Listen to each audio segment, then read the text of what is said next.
आखाती देशात सुरू असलेल्या युद्धजन्य परिस्थितीमुळे गॅसची मोठ्या प्रमाणात टंचाई झालेली आहे आणि गॅसच्या टंचाईमुळे अनेक उद्योग बंद होण्याच्या मार्गावर आहेत। तर काही उद्योजकांनी गॅसला पर्याय म्हणून या ठिकाणी अशा पद्धतीनं लाकडी भट्टे तयार केलेले आहेत आणि या लाकडी भट्ट्यावरती जे आहे ते उद्योग चालवले जात आहेत। अशा पद्धतीनं प्रोडक्शन जे आहे पदार्थांचं केलं जाते, मात्र ह्याच्यामध्ये खूप वेळ लागतोय असं उद्योजकांचं म्हणणं आहे। दुसरीकडे अशा पद्धतीनं इलेक्ट्रिक चुलींचा देखील वापर केला जातोय, जेणेकरून सातत्यानं प्रोडक्शन व्हावं आणि उद्योजकाला जे आहे ते उद्योजक चालू राहावा, अशी या पाठीमागची धारणा आहे।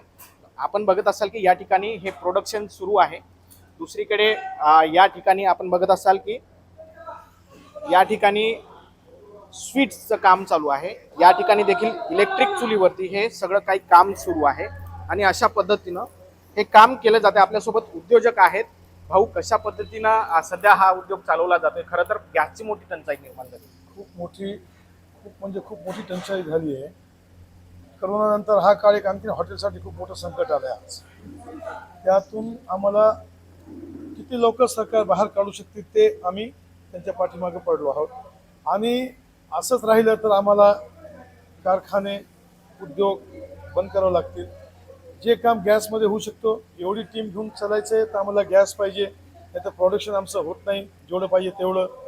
8-9 तासाच्या वर लोक काम करत नाहीत आणि जे काम आमचं गॅसमध्ये एका तासात व्हायचं ते आता आम्हाला 3.5-4 तास लागतात।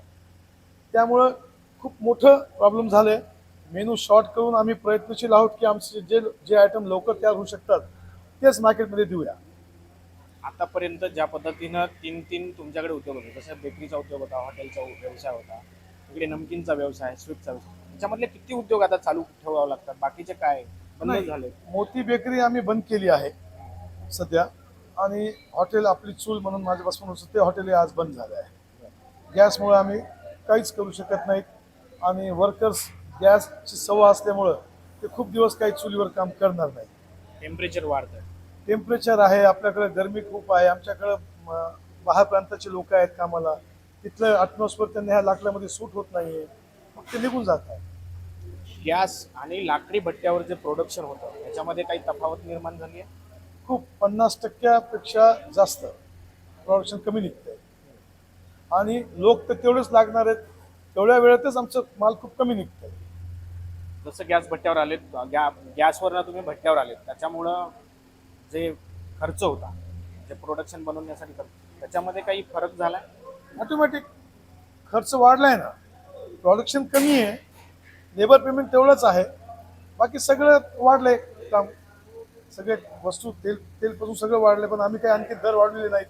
कारण कस्टमरला तो आज सध्या तरी कस्टमरची मानसिक स्थिती नाही आहे की दर वाढून काही घ्यायला पाहिजे। ऑलरेडी मार्केट खूप थंड चालू आहे आता। ज्या पद्धतीनं तुम्ही ह्याच्यामध्ये वेगवेगळे पर्याय शोधता, त्या पद्धतीनं सरकारने पण काही पावलं उचलावी, जेणेकरून देशामधले महाराष्ट्रामधले उद्योग जे आहेत ते पुन्हा एकदा भरारी घेतील। आम्ही लोकांनी माननीय जिल्हाधिकारी साहेबांना निवेदनही दिलंय, एक मिटिंगही झाली आहे, पण आणखीन आम्हाला काही त्याच्यातून मार्ग मिळाला नाही आहे। सरकारनं काही पावलं उचलावीत असं वाटतं? खूप आवश्यक आहे, नाहीतर खूप लोक आता हॉटेल धंदे व्यवसाय बंद केल्यानंतर ते काय करतील? मी आता 2 व्यवसाय माझे बंद केलेत, असे बाकी पण लोक आहेत जे मध्यम एकदम त्यांचे छोटा मोठा व्यवसाय आहे, ते लोक काय करतील? जर याच्यात पर्यायी मार्ग नाही काढला तर हे परिस्थिती गंभीर होत नाही? खूप जास्त गंभीर, खूप मोठं संकट येणार आहे आणि सरकारला विनंती आहे की जेवढं शक्य झालं तेवढं लवकर कमीत कमी हॉटेल व्यवसाय त्यांनी वाचवायला पाहिजे। तर हे नमकीन उद्योजक आहेत या ठिकाणी परभणी शहरामध्ये, त्यांचा एक मोठा उद्योग आहे, मात्र गॅस मिळत नसल्यामुळं त्यांना आता प्रोडक्शन कमी करावे लागतंय आणि त्यांनी बेकरी बंद केली, हॉटेल बंद केली आणि जो नमकीनचा व्यवसाय आहे तो लाकडी भट्टे पेटवून त्यांनी सुरू ठेवण्याचा प्रयत्न केलेला आहे।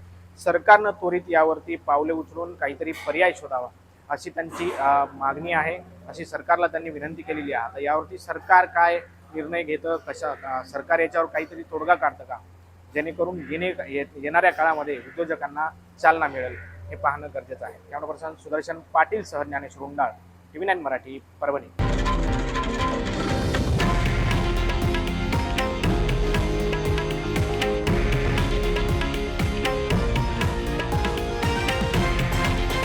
हे आहे देशातील नंबर 1 न्यूज नेटवर्क आणि आपण पाहत आहात TV9 मराठी, एकमेव.